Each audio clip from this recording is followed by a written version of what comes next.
Сегодня в моем путевом блокноте путешествие цунами. Почему цунами? Потому что мы раскрутим маршрут от центра Волковыского района до его окраин, чтобы обнаружить лакомые, но не совсем известные туристические кусочки.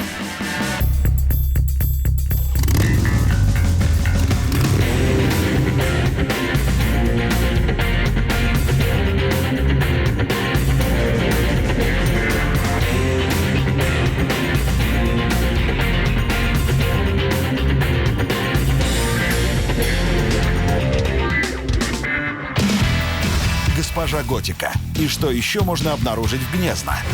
Почему родина белорусского цемента — это вам не курорт? Как я любовался белорусскими Мальдивами под конвоем. 3 чуда Росси.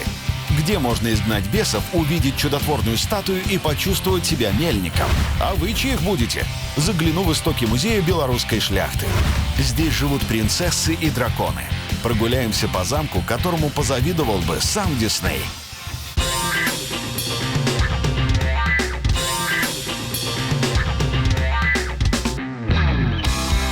Всего 7 километров от Волковыска, и вы оказываетесь в местечке с непривычным названием Гнездно. Куда подевалась буква «Д» из слова, история не сохранила. Зато известно, что Гнездо, а потом Гнездно, было основано в 15 веке и действительно было гнездом для многих шляхетских фамилий. Когда-то город Гнездно был первой столицей Речи Посполитой. Но не наш, а польский. А я приехал в наш Гнездно, который, на мой взгляд, не менее богат на исторические события. Гнездно пережило все перипетии городка на западном рубеже. От раздела Речи Посполитой до войны 1812 года. Но гораздо интереснее фактов местные легенды. Гнездно в переводе с польского — это гнездо. И если в случае польского города это гнездо орла, то в случае нашего белорусского Гнездна это гнездо, которое висело высоко на дереве и где злой разбойник Мадей хранил награбленное добро. Был тот Мадей лютым и жестоким, но однажды решил замолить грехи. Посадил в землю свою дубинку и на коленях в ореховой скорлупке носил воду поливать ее, пока из дубины не выросла яблоня. Бог простил Мадея, а рядом с яблоней построили храм. Местные старожилы утверждают, что когда-то в этих местах жили огромные великолюды. И это абсолютная правда. Во время археологических раскопок здесь нашли кости и черепа людей в 1,5, а то и 2 раза больше обычных. Что это было за племя великанов, так и не установили. Но почему они облюбовали эти места, я догадываюсь. Городок расположился в живописных изгибах рек Рось и Нетупа, где так и хочется остаться. Ух, как же удобно для путешественников. Гнездно все достопримечательности расположены вокруг усадебного дома Тарасевича. Здесь и огромная конюшня, ледовня и красивый парк, между прочим, с отличным прудом. Тарасевичи были последними хозяевами Гнездна до 1939 года. И неизвестно, как бы сложилась судьба поместья, если бы местные не разместили в строениях административные и хозяйственные предприятия.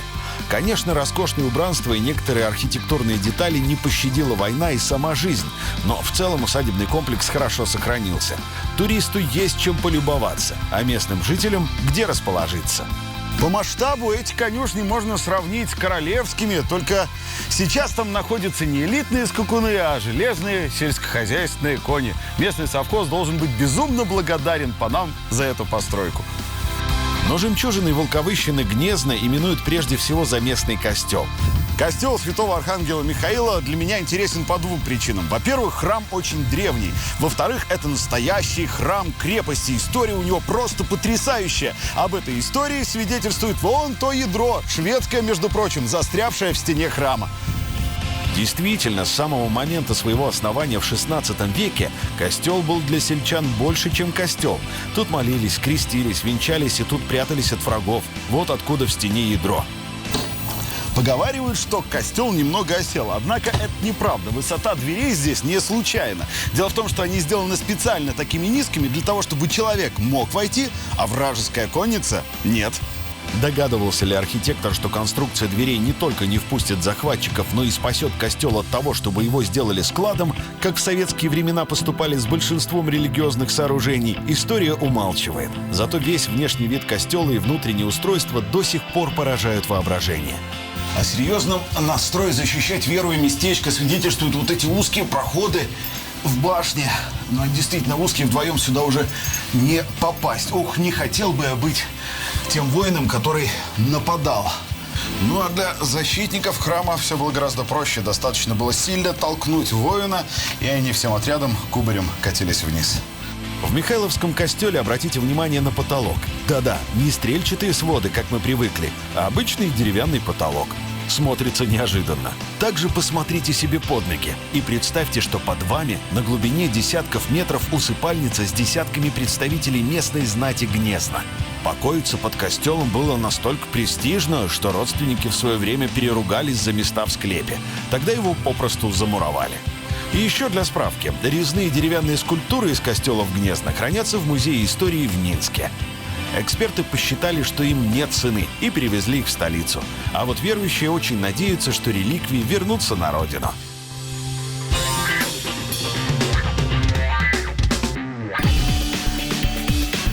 Следующая после Гнезна точка на маршруте – индустриальная.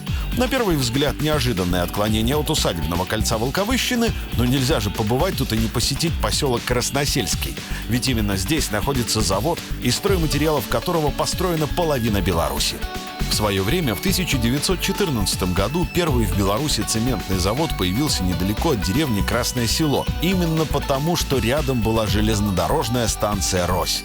Да и сам завод назвали также «Рось». По невероятно плотной дымке и огромным строениям за моей спиной можно догадаться, что я приехал на один из самых крупнейших в стране заводов по производству строительных материалов. Завод сегодня — это уже давно не тот небольшой завод «Рось», с которого все начиналось. В конце прошлого века было построено новое производство с новыми возможностями. Вот для меня удивительный факт. Раньше цемент фасовали не в мешки, а вот в такие деревянные бочки. И, кстати, на заводе было свое бандарное производство. Продукцию из Красносельского в народе ласково называют «ежик» за логотип на упаковках. А получается ежик из мелкодробленого известняка и гипса при смешивании с водой и минералами под действиями высоких температур.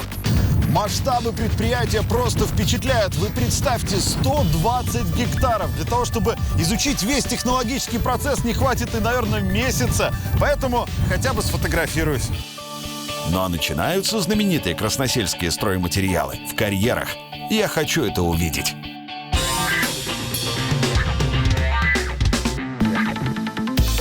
Когда отработанные меловые карьеры нашли туристы, они прозвали их белорусскими Мальдивами и поторопились.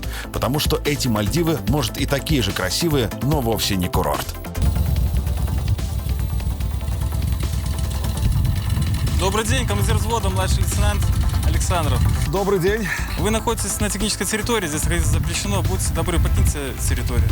А вот и правда, это отнюдь не туристическая зона. За последние пару лет на меловых карьерах навсегда остались не меньше 10 туристов.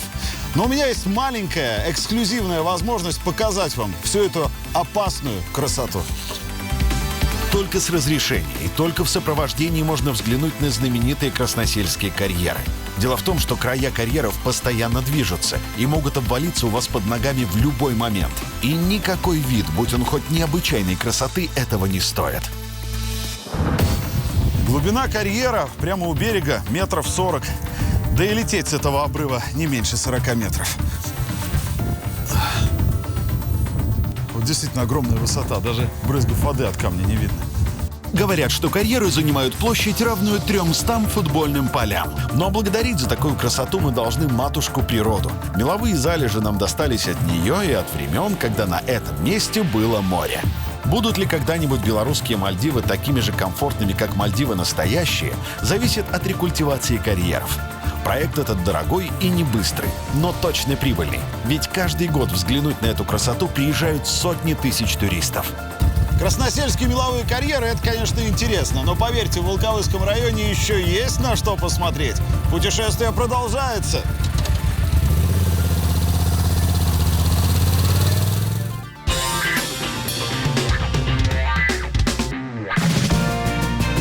На этом с промышленным туризмом покончено. Возвращаемся в Золотое кольцо усадеб и храмов Волковыщины. Держим путь в городской поселок Рось. Стоит он на одноименной реке аж с 13 века. Году эдак в 1410-м воины из Роси сражались в Грюнвальдской битве. Сражались они храбро, и за эту доблесть город получил герб. На гербе крылатый ангел держит меч, как, видимо, стойко его держали уроженцы Росси. Но не этот подвиг сделал Рось знаменитой на весь католический мир. В 17 веке росские рыбаки выловили необычную статую, которую сразу же признали чудотворной. Чтобы увидеть чудотворную фигуру Иисуса, в Рось с начала 2000-х организуют пилигримки, это паломничество. Начинаются они в августе. Люди приходят сюда со всей территории Беларуси и из других стран. В костел Святой Троицы люди приходят еще за несколькими чудесами. Я хочу это увидеть. Ксенс Чеслов, я путешествую на основе того, что читаю в интернете, возможно, где-то слышал. Вот как раз-таки в интернете написано, что в ваш храм стоит приехать из-за того, что здесь, во-первых, есть саркофаг Софьи Пац, во-вторых, что сюда ходит паломничество каждый август, ну и, в-третьих, то, что вы священник официальный, ксенс-экзорцист, который изгоняет демонов. Ну вот что из этого правда? Все эти три вещи – это правда, и что здесь есть саркофаг графини Зофии Пац, и что сюда приходят паломничество, и что также я являюсь экзорцистом в нашей епархии. Но основное то, что притягивает сюда людей, и почему приходит паломничество, это прежде всего наш взор устремляется к этой статуе. Вот такие три чуда Росси. Но давайте по порядку. Статуя в костеле не просто выставлена, а является зрителем из-за опускающейся картины. Уверен, такого вы еще не встречали. Раньше посмотреть на нее можно было лишь раз в году, в августе. Но сейчас фигуру показывают каждую субботу. А вот если вы захотите изгнать беса или прочесть молитву освобождения, то вам нужно к ксензу-экзорцисту Чеслову. Что же касается необычного мраморного саркофага, то он не единственный в Беларуси. Софья Пац получила его в благодарность за то, что пожертвовала храму деньги на крышу. И все эти чудеса под крышей одного костела в Росси. За 9 столетий Рось кому только не принадлежала. По легенде, местечко началось с семьи, где жену звали Роса. Потом хозяином был приближенный королевы Бонне Сфорцы. Владельцы меняли за век дважды, а то и 4. Вот удивительно, хозяева у местечка менялись, а вот налоги нужно было платить неизменно. Натуральный сбор на каждого крестьянина составлял 1 утка, 2 курицы, десяток яиц, грибы, 2 килограмма пеньки в год, а помимо этого они еще и отбывали панщину. 2 дня абсолютно бесплатно мужчины трудились на своего хозяина, а 2 дня женщины. Немало, даже по современным меркам. Зато благодаря трудолюбию россцев местечко процветало. Панские маёнтки пополнялись коллекциями, а приусадебные парки – экзотами. Посмотрите на этот шикарный дом. Раньше именно в этом доме жил рядовой садовник. А теперь представьте, какой размах был у дворца. А вот и мельница. С первого взгляда так и не скажешь, что этот 6-этажный особняк не жилое, а производственное помещение. В Росе есть водяная мельница, причем самая большая в Беларуси. Я хочу это увидеть. Так как Беларусь – страна рек и озер, водяных мельниц тут раньше хватало. Но строили их в основном из дерева. В этом смысле кирпичная, росская, уникальный экземпляр. Для того, чтобы мельница работала, изменили даже русло реки. Воду подавали внутрь, и она приводила в движение весь механизм. Ключ от самой большой мельницы тоже самый большой и старинный. Интересно, что же внутри? На первом этаже мельницы расположено водяное колесо, сердце всего механизма. Раньше в движение его приводила вода, а теперь все гораздо современнее – электричество. Зерно подавали с 3-го этажа на 2-й, где установлены жернова. Сюда попадает зерно и попросту перетирается. Кстати, жерновам тоже не менее 100 лет. На 4-м этаже был амбар для готовой продукции. А вот обратите внимание, ступеньки на лестницах достаточно частые. А все потому, что на 3-м и 4-м этажах хранилось зерно, которое таскали на своих плечах.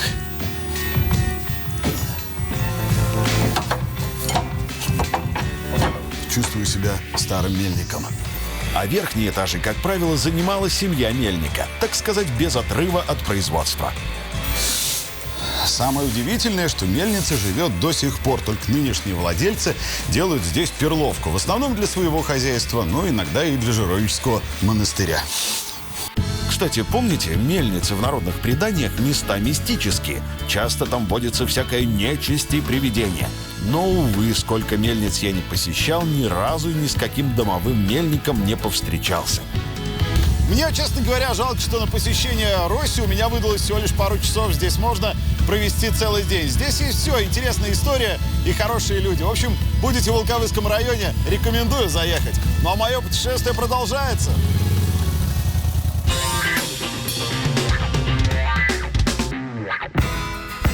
С берегов реки Россы переезжаем на берега реки Зельвянка. Здесь находится местечко Подороск со знаменитой усадьбой Бохвицев, где должен появиться музей белорусской шляхты. Ну а поможет мне разобраться в тайнах этой усадьбы директор будущего большого, надеюсь, и красивого туристического комплекса Андрей. Привет. В интернете написано «усадьба Бохвицев». Иногда ее называют «усадьба Чечетов». Помоги разобраться, кому она принадлежала. Ну, в разные времена она принадлежала разным шляхетским родам, поэтому точно сказать, чье это родовое гнездо, нельзя. Она переходила то по наследству кому-то, могла быть проиграна, заложена, передана. Поэтому за всю историю с 1507 года здесь пановало, можно так по-белорусски сказать, да, более 10 родов шляхетских. Ну а последние, конечно, это были Бохвицы. Последний известен владелец Отто Бохвиц, который владел ей до 1939 года, пока сюда. А что происходит сейчас с усадьбой? Я вижу, что здесь строители, и, в принципе, не все так плохо. Работа кипит, комплекс восстанавливается. Кому она принадлежит на данный момент? На данный момент она принадлежит российскому инвестору Павлу Владимировичу Подкорытову. В 2012 году за $120 тысяч инвестору достался дом в 1000 метров и парк более чем 3 гектара. Правда, к тому времени усадьба была прилично запущена и потихоньку становилась свалкой. Давай немножко о комплексе. Что будет на территории этой усадьбы? На территории усадьбы будет магазин, кафе, гостиница, музей. Ну, музей самый, скажем, это самая фишка будет наша, скажем так. Фишка. Что ж там такого интересного-то? Мы собираемся сделать музей белорусской шляхты, потому что белорусы... Слуцкие пояса оригинальные где-то. Ну да, мы собираемся его сделать более интерактивным, чтобы люди, которые пришли, могли поучаствовать немножко в истории, ну, поучаствовать в познании истории, чтобы это не было так вот сухо, как бы обычного экскурсовод и экспонаты. Мы собираемся делать интерактивно. Андрей делится планами, что по задумке музей белорусской шляхты должен стать золотой серединой между научным центром и эдаким Диснейлендом, где посетители могут знакомиться с историей в развлекательной форме. И первые объекты в Подороске уже есть. Слушай, Андрей, ну вот я смотрю, молодец, красотища. Несмотря на ремонт, создана какая-то атмосфера, как будто я попал куда-то в средневековье. Расскажи об этой комнате. Мы сейчас находимся в комнате Наполеона. Мы ее так назвали, потому что, по легендам, Наполеон здесь ночевал, когда наступал на вторую армию Багратиона. Как оказалось, он возил с собой койку. Ну, то есть он возил свою кровать поставил. Да, с подушками, с перинами. Очень хороший ехала карета Наполеона, и за ним ехала карета с койкой, с перинами совсем. Ну, раньше же понятно было, где ночь застигнет, там и нужно ночевать. То есть... Я даже рад, что попал сюда во время реконструкции, потому что могу посмотреть изнутри, даже, можно сказать, нетронутые стены, которые были в этой усадьбе. А вы попадете сюда уже в невероятную красоту. Ладно, продолжим экскурсию. После спальни Наполеона попадаешь в библиотеку. Специально к экскурсиям Андрей привозит личную коллекцию из литературы XVIII века, а также рассказывает про известных уроженцев Подороска. Андрей, какое отношение вообще к Беларуси может иметь мужчина в челме и с такой бородой? Ну вот, как ни странно, это католический священник. Вот. И уроженец нашего маленького городка Подороска. Он родился здесь в 19 веке. Его зовут Максимилиан Рыло. И почему я его здесь расположил, его портрет? Потому что он, мне кажется, не по праву забыт в истории. Этот человек откопал древний город Вавилон. Максимилиан Рыло увлекался борьбой христианства и мусульманства, и поэтому был послан Папой Римским в Багдад.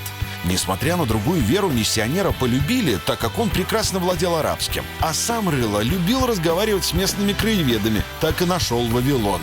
Здесь, я смотрю, у тебя прекрасный макет из дерева. Это все, что было здесь раньше. А по плану, вот расскажи, здесь усадьба, что вот это? Это гостиница, это флигель, домик управляющего, ну, на данный момент. То есть это будет гостиница. Конечно. Что здесь такое?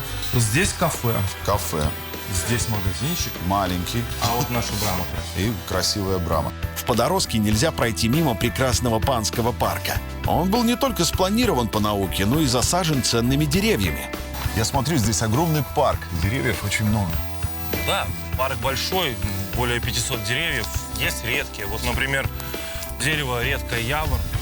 Явор слышал, но никогда не видел. Слушай, ну это же то же самое, что и клен. Ну нет, не совсем то же самое. Если сравнить, смотри, здесь гладко загнутые линии, а здесь разрывистые. Есть редкие виды, береза карельская. Карельская черная. береза. Да, пан садил. Есть североамериканская липа. Знаете, в ноябре, когда приедете, наши липы знают климат и уже сбросили листву и приготовились к зиме. А североамериканская, канадская, она стоит и ждет, когда ж тепло будет. Мне еще немножко надо, несколько месяцев не хватило. И в ноябре весь парк опал, и можно только прям показать, вычислить, она еще зеленая стоит. На фоне парка дом в классическом стиле выглядит очень романтично. А что будет, когда закончится его реставрация? Ну что, Андрей, спасибо тебе большое. Да не за что. Андрей — это тот человек, когда не ему повезло с работой, а мне кажется, усадьбе повезло с Спасибо. Андреем. Удачи тебе большое. Спасибо, приезжайте еще. Мое путешествие продолжается.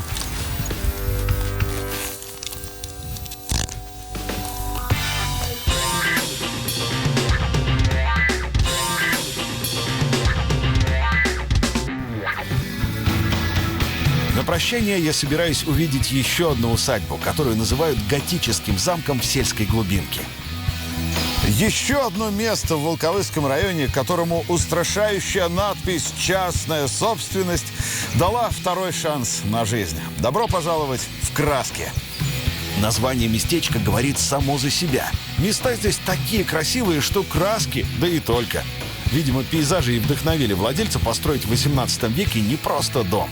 В усадьбе Краски вы в гостях у сказки. Вы только посмотрите на этот огромный средневековый замок за моей спиной. Такое ощущение, что там, высоко в башне, прекрасная принцесса. Сейчас прилетит какой-нибудь дракон, с которым мне обязательно придется сражаться. Шутки, конечно, шутками, но история у этого усадебного дома очень интересная. Во владении семьи первого хозяина замок не остался. Он менял владельцев несколько раз, а те меняли что-то в устройстве усадьбы. Каждый новый хозяин усадьбы надстраивал по одной башенке. Вот, например, у той башни, уже отреставрированной, никакого практического применения нет. А зря, могла бы получиться очень хорошая сигарная комната, или детская. Башня, огромная башня в этой усадьбе не имела оборонительного предназначения. Здесь была винтовая лестница, ее использовали как смотровую площадку. Хотя вид из нее, конечно, потрясающий. Когда панов не стало, усадьбу использовали по-разному. При советской власти в усадьбе был санаторий. Местные жители в те времена, будучи еще маленькими детьми, поговаривают, нашли подземный ход, который вел вот от этого места прямо в конюшню. Но для того, чтобы детишки не баловались, лаз в подземный ход было решено закрыть вот таким вот способом. Здесь поставили туалет. Уж простите, исследовать не полезу. Потом санаторий уехал, и здание стало тихо умирать, пока его не купил российский предприниматель, но при условии, что краски будут продолжать радовать туристов. Вот тогда-то в готическом замке и закипели работы.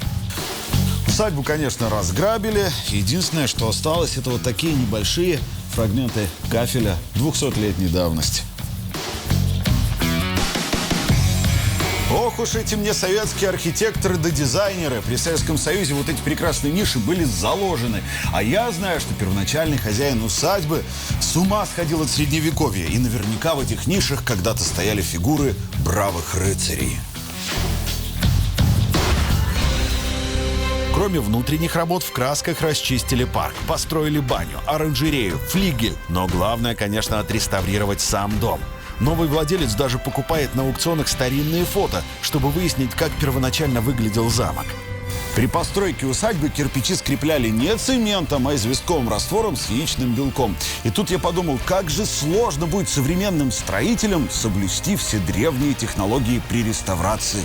Что конкретно будет в обновленных красках, еще не решено. Может, агроусадьба, может, гостиница, а может, дегустационный зал. А это, пожалуй, самая для меня интересная комната в усадьбе. Когда-то здесь был винный погреб. А ведь если бы не инвестор, неизвестно, во что бы превратился готический замок в красках. С каждым днем усадьба становится все краше, но, напомню, это не туристический объект, а частная собственность. Хотя, если вы очень сильно захотите сюда попасть, вам разрешат. Мне же разрешили. Самое главное, что я узнал из сегодняшнего путешествия, что на западе Беларуси есть целое ожерелье из старинных, живописных и не похожих одна на другую усадеб и костелов. Не зря же туристы называют Беларусь страной замков. Сегодня я увидел их сразу несколько. Мое путешествие продолжается. До встречи на дорогах!